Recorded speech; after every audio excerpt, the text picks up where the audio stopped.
ए बोरामा फालेको साथीहरू सुन्दा पनि आङ जिरिङ्गै हुने खालको एउटा घटना घटिएको छ, जहाँ जन्मेको बित्तिकै नानीलाई बोरामा पोको पारेर कचडातिर नालातिर फ्याँकेको अहिले यो घटना एकदमै छ्यापछ्याप्ती अहिले खुलिएको छ।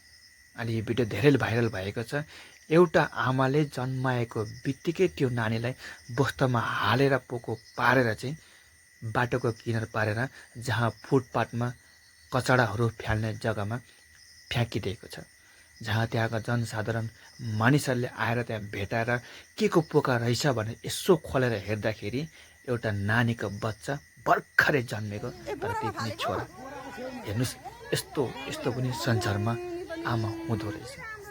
जहाँसम्म लाग्छ बाउ बिनाको आमा जन्माएको हो कि या फिर यस्तै घटनाले बताएको छ।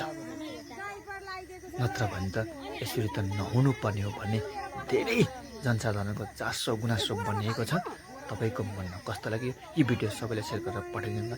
तपाईँको मनमा लागेको प्रतिक्रिया पनि लेख्नलाई नभुल्नुहोला।